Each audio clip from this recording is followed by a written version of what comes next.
Gold, trusted gold buyers. మీరు తాకట్టు పెట్టిన బంగారాన్ని విడిపించి ఈ రోజు ఉన్న మార్కెట్ ధరకు కొనబడను.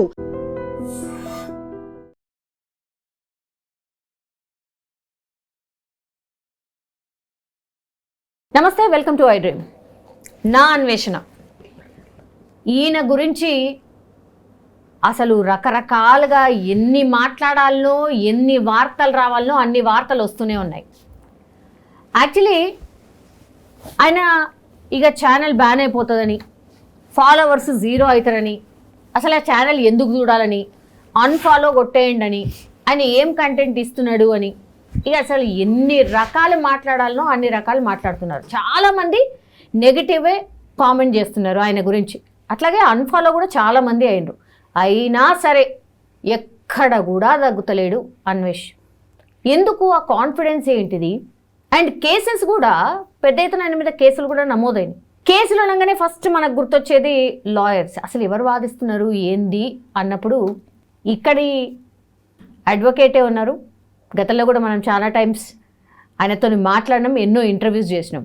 మనతో పాటు ఉన్నారు హైకోర్టు అడ్వకేట్ సుబ్బు గారు. ఒకసారి మాట్లాడదాం. అసలు నా అన్వేషణ కేసు సార్ వాదిస్తుండ్రా లేకపోతే జస్ట్ అట్లా వచ్చిందా, ఒకసారి మాట్లాడే ప్రయత్నం చేద్దాం. నమస్తే సార్. నమస్కారం అండి. నా అన్వేషణ అసలు మామూలు ట్రెండ్లో లేడు సార్. అసలు కాంట్రవర్సీ కామెంట్స్ అంటే ఇక కేర్ ఆఫ్ అడ్రస్ నా అన్వేషణ. ఏ సార్, నిజంగా ఆయన కేసులు మీరు వాదిస్తున్నారా? ఎవరండి చెప్పింది?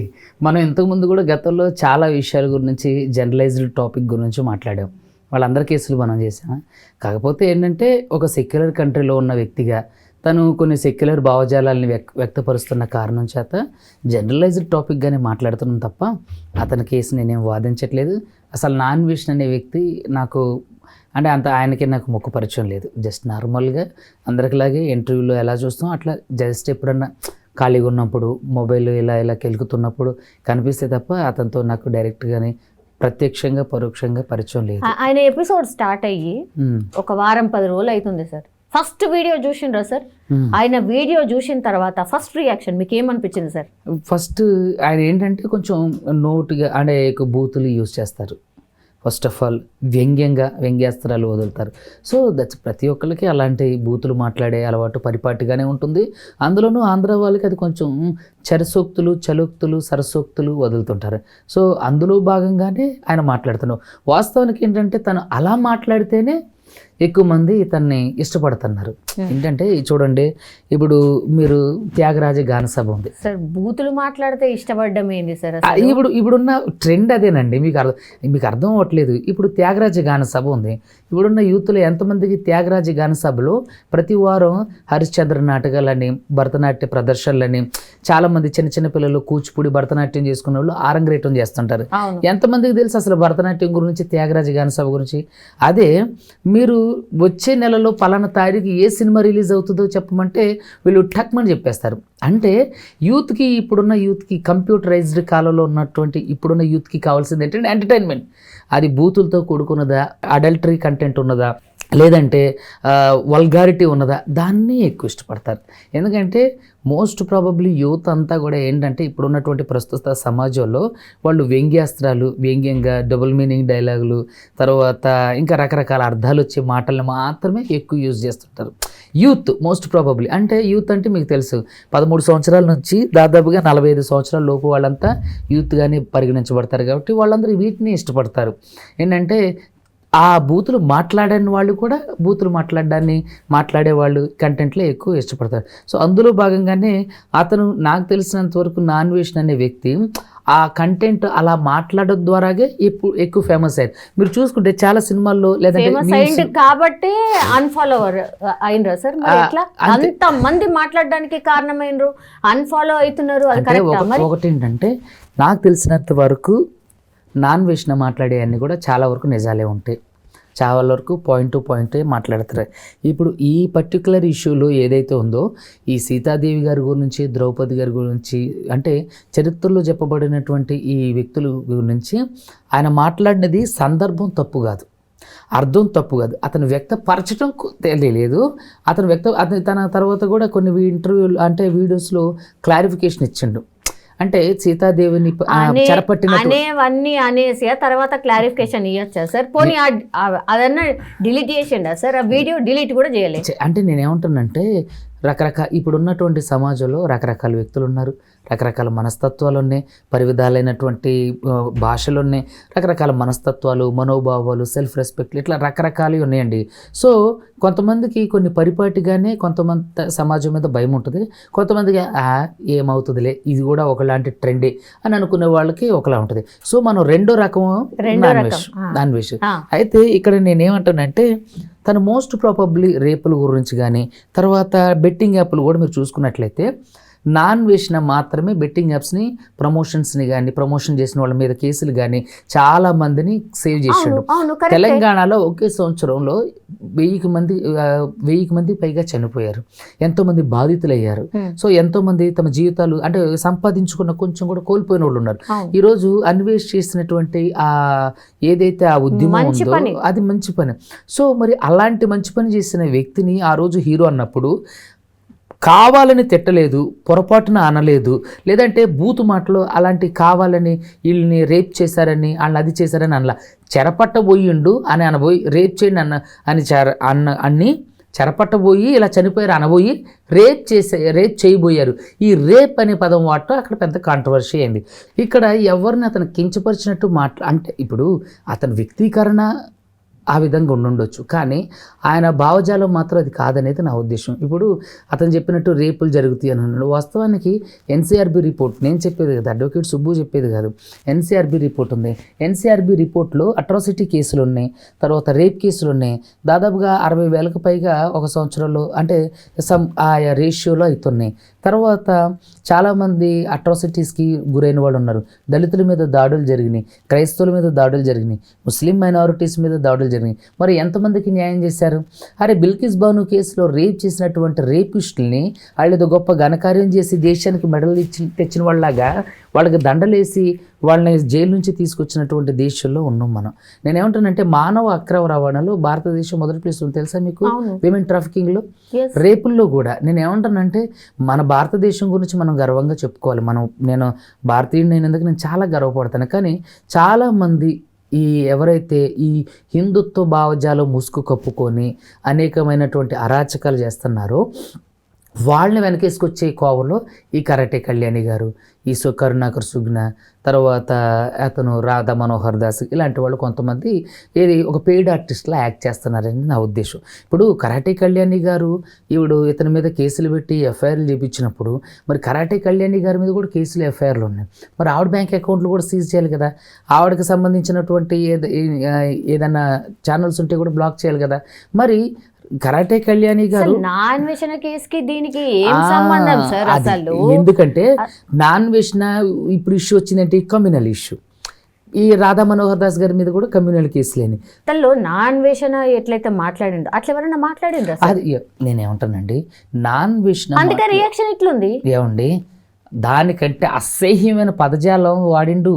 సెక్యులర్ కంట్రీలో ప్రతి మతాన్ని ప్రేమించి గౌరవించాలనుకున్నప్పుడు కేవలం హిందుత్వం మీద తప్పుడు మాట కాదు, నేను రూఢిగా 100% బల్లగుద్దే చెప్తా, అది కాదు. ఆయన వ్యక్తీకరించడం తప్పు చేసిండు, కానీ తన వ్యక్తిత్వంలో అది తప్పు కాదు. సో నేనేమంటున్నానంటే మరి అది తప్పు అయినప్పుడు ఇవన్నీ కూడా తప్పు కిందకి తీసుకొచ్చి వాళ్ళని కూడా ఇలాగే శిక్షించాలి. అన్వేషణని శిక్షిస్తే ఖచ్చితంగా వీళ్ళని కూడా శిక్షించాలి, అందరికీ సమన్యాయం పాటించాలి. ఆర్టికల్ 14 చట్టం ముందు అందరూ సమానమే. అలాంటప్పుడు వీళ్ళందరూ కూడా చట్టం ముందుకు రావాలి. అందరూ ఇప్పుడు కరాటే కళ్యాణి గారి మీద కేసులేని, మరి ఆవిడ మీద ఏం యాక్షన్ తీసుకుంటున్నారు? అది ఎందుకు బయటికి రావట్లేదు? ఆవిడ అకౌంట్లో కూడా ఫ్రీజ్ చేయాలి. ఆవిడకి ఎక్కడి నుంచి వస్తున్నాయి డబ్బులు? ఇప్పుడు నాన్ వేషన్ అంటే దేశదిమ్మరులాగా అన్ని దేశాలు తిరుగుతుండు కాబట్టి, ప్రపంచ యాత్రికుడు కాబట్టి అతనికి యూట్యూబ్ నుంచి యాడ్స్ నుంచో ఎక్కడెక్కడి నుంచి వస్తాయి. మరి కరాటే కళ్యాణి గారికి ఎక్కడి నుంచి వస్తున్నాయి? రాధా మనోహర్ దాస్ గారికి ఎక్కడి నుంచి వస్తాను? నేను కరుణాకర్ సుగ్నకి ఎక్కడ గతంలో కూడా మీరు కరాటే కళ్యాణి గారు కరుణాకర్ సుగ్న తర్వాత లలిత్ మీద ఆరోపణలు చేశారు, దారుణమైన ఆరోపణలు. వీళ్ళు శివశక్తి పేరు చెప్పుకొని డబ్బులు వసూలు చేస్తున్నారు, బెదిరిస్తున్నారని చెప్పి. మరి వాళ్ళ మీద ఏం యాక్షన్ తీసుకున్నారు? కనీసం వాళ్ళ మీద ఎఫ్ఐఆర్ అయిందా? మరి ఇవన్నీ ఎక్కడ పోయినాయి? అంటే ఒక వ్యక్తిని టార్గెట్ చేసి తను ఇలా అన్నాడు అని చెప్పేసి పొలోమంటూ గుంపుగా వచ్చి మీద పడిపోతే నేనేమంటున్నా, సార్ మాట్లాడిండు, సరే వచ్చిన తర్వాత సారీ చెప్పాలి కదా, ఎక్కడ సారీ చెప్పిండండి. సారీ చెప్పిన తర్వాత దాని కొనసాగింపుగా మళ్ళీ ఏదో ఒకటి నేను వదిలిపెట్టను, నేను అది చేస్తా ఇది చేస్తా అట్లా మాట్లాడచ్చా సార్? నేనేమంటానంటే వాడు వీడు అనొచ్చా సార్? గరికపాటి ఆయన గురించి కూడా ఏమండి, ప్రతి ఒక్కళ్ళకి ఏంటంటే హృదయ శుద్ధి అంటే మనసు ప్రశాంతత లేని బ్రతుకులు ఇవన్నీ కూడా ఏంటంటే ప్రతి విషయంలో ఇప్పుడు రాధా మనోహర్ దాస్ని ఆత్మవిమర్శన చేసుకోమనండి. కరాటే కళ్యాణి గారు అసహ్యమైన బూతులు మాట్లాడే క్రైస్తవ మహిళల గురించి, కరుణాకర్ సుగ్న, వేదాంత్ మీరు చూసుకున్నట్లయితే మరి మనుషులు మన మతాలు పక్కన పెడితే ట్రాన్స్జెండర్స్ విషయంలో ఈ వేదాంత్ మీడియా అనే అబ్బాయి ఏం చేసిందండి, వాళ్ళు అసహ్యంగా మాట్లాడితే తోమి స్నానం చేయించారు. సో దెబ్బకి తిక్కు కుదిరింది. అలాగే ప్రతి ఒక్కళ్ళు ఎవరన్నా తప్పుగా మాట్లాడినప్పుడు తోమి స్నానం చేయించడమే, చేపిస్తే అందరూ సెట్ అవుతారు, ఈవెన్ అన్వేష్ అయినా సరే. కాకపోతే నేను ఏమంటాను, అడ్వకేట్ మీరు ఎట్లా మాట్లాడుతున్నారు సార్? తోమి స్నానం చేయించడం అంటే ఏంటి? కొట్టడం, వాళ్ళ మీద దాడి చేయడం, అదే కదా మీనింగ్, అదే కదా సార్. మరి ఎట్లా ఏమండి, నేను అదే అన్నా, నా భావార్థం వేరు, మీరు అర్థం చేసుకునేది వేరు. ఇక్కడ నేను ఏమంటానంటే ఒక అడ్వకేట్గా నేను కొన్ని పరిమితులకు లోబడే మాట్లాడుతున్నా. ఇప్పుడు నేను ఏమంటానంటే ప్రతి ఒక్కరికి సమన్యాయం జరగాలి. అన్వేషణకి శిక్షలు పడితే మిగతా వాళ్ళకి కమ్యూనల్ కేసులు పడ్డ ప్రతి ఒక్కరికి, ఈవెన్ కమ్యూనల్ కేసులు పడ్డ పాస్టర్ అజయ్ బాబుకి కూడా శిక్ష పడాలి. నేను అదే అంటున్నా, ప్రతి ఒక్కరికి ఇక్కడ వేరే మతాన్ని కించపరుస్తూ మాట్లాడిన వాళ్ళందరికీ కూడా శిక్షలు పడాలి. నేను ఏమంటానంటే కొన్ని పరిధులు దాటి ప్రవర్తించొద్దు. సెక్యులర్ కంట్రీ, ప్రతి ఒక్కరికి భావ ప్రకటన హక్కు ఉంది, స్వేచ్ఛా స్వాతంత్రపు హక్కు ఉంది. చాలా మందికి మత ప్రచారం చేసుకునే హక్కు ఉందని తెలీదు. సో మత ప్రచారం చేసుకునే హక్కు ఉంది. సో ఇది విమర్శించింది కూడా నాన్ వేసిన ఇదే. ఇండియాలో రేపులు జరుగుతుంటే రేపులు జరగట్లేదా? భారతదేశం మహిళలకు అత్యంత ప్రమాదకర దేశం. వెళ్ళి గూగుల్లో సెర్చ్ చేయండి, ఎన్సీఆర్బీ రిపోర్ట్ చూడండి. నేను ఏమంటానంటే నేను భారతదేశాన్ని తప్పుపట్ల, భారతదేశంలో ఉన్నటువంటి కొంతమంది చేస్తున్నటువంటి అఘాయిత్యాలకి మనం చాలామంది ఈ మాట నాకు తప్పడం లేదు. సో మీరు ఇంకొక విషయం ఏంటంటే విమెన్ ట్రాఫికింగ్. ఇక్కడ హిందూ మతం అని చెప్పేసి గోవుల్ని రక్షిస్తానని చెప్పేసి కరాటే కళ్యాణి వెళ్ళి గోవులను అడ్డగిస్తుంది కదా. మరి బీఫ్ ఎక్స్పోర్ట్ చేసే దేశాలలో భారతదేశం 2వ స్థానంలో ఉంది. అది అందరూ కూడా మళ్ళీ బీజేపీ నాయకులు హిందువులే ఉన్నారు. మరి వాళ్ళ మీద ఏదైనా ప్రెస్ నోట్ పాస్ చేయమనండి, వెంటనే కరాటే కళ్యాణి గారికి ఉంటుంది. ఇంకా అంటే వాళ్ళ మీద ఫైట్ చేయమనంటే ఏంటంటే ఏదో ఫేమస్ అవ్వాలి, నిత్యం మీడియాలో కనిపించాలి, ఏదరిచినా జనాలు చూసేస్తారు. పిచ్చి జనాలు అంటే చదువుకున్న వాళ్ళకి, సెక్యులరిజం ఉన్న వాళ్ళకి, కాస్త ఇంగిత జ్ఞానం ఉన్న వాళ్ళకి మీరు మాట్లాడే అన్నీ కూడా పిచ్చి విషయాలు, కారు కూతల్లాగా వినిపిస్తుంటాయి. చదువుకున్న వాళ్ళకి, సెక్యులర్ భావజాలం ఉన్న వాళ్ళకి మీ మాటలు ఎక్కువ ఏంటంటే మీరు ఒక జోకర్లాగా చూస్తారు. సో కాబట్టి దయచేసి బాధ్యతాయుతంగా ప్రవర్తించండి, ఒక సెక్యులరిజం లాగా ప్రవర్తించండి. ఇక్కడ నా అన్వేషణ చేసిన తప్పు అయితే మిగతా వాళ్ళందరూ చేసిన తప్పే, అందరిని శిక్షించాల్సింది. ఇప్పుడు నా అన్వేషణ మీద ఏమేమి కేసులు ఫైల్ అయినాయి? ఎన్ని కేసెస్ అయినాయి? నా కమ్యూనల్ కేసెస్ అయినాయండి, ఐటీ సెక్షన్స్ అయినాయి.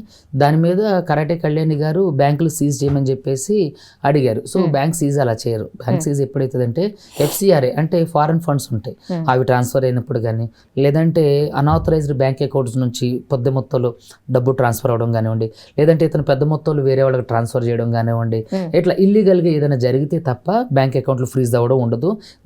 దయచేసి జనాలందరూ గమనించాలి. అది కోర్టు ఆర్డర్ ఉండాలి. ఇంకొక విషయం, తన మీద కమ్యూనల్ ఇష్యూస్ అయినాయి, అవన్నీ కూడా నాన్ కాగ్నైజబుల్ అఫెన్సెస్ అంటే 41 CRPC నోటీస్ అంటే స్టేషన్ బెయిల్ ఇచ్చి పంపించేసేవే అయినాయి. సో అతను ఇండియాలో లేడు కాబట్టి అతను ఇండియాని రప్పించడమా, లేదంటే ఇండియా వచ్చిన తర్వాత అతనికి నోటీసులు ఇవ్వడమా.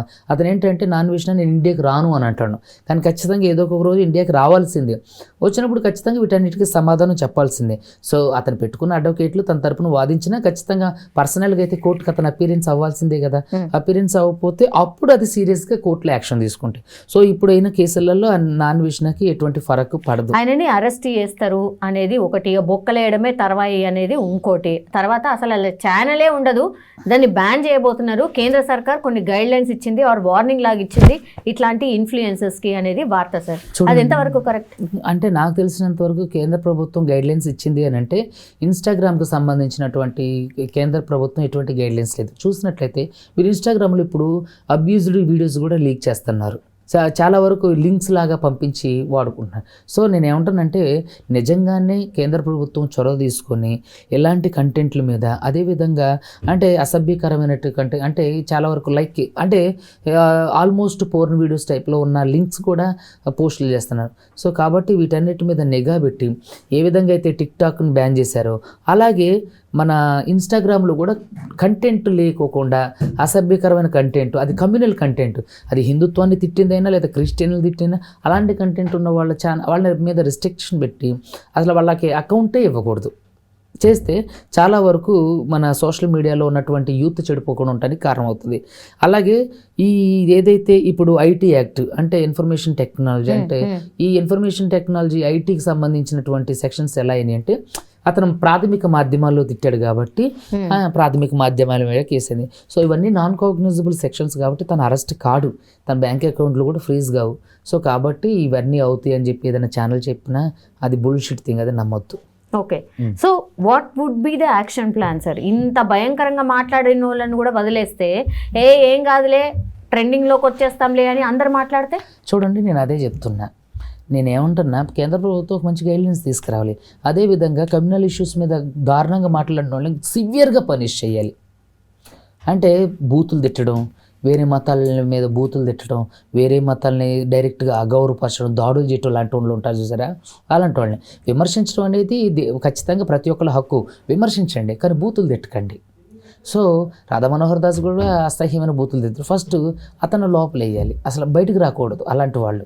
అదేవిధంగా కరాటే కళ్యాణి గారు కూడా క్రైస్తవ మహిళల గురించి అసహ్యంగా మాట్లాడారు. మరి ఆవిడ మీద కూడా కేసులు అయినాయి. మరి వాటి మీద ఏంటి యాక్షన్? ఆవిడ కూడా లోపల వేయాలి. అలా వేసినప్పుడు కొంతమంది ఉన్నారు, పాస్టర్ అజయ్ బాబు లాంటి వాళ్ళు వేసి అసలు సామరస్యంగా ఇలాంటివన్నీ సావధానంగా పరిష్కరించాలి.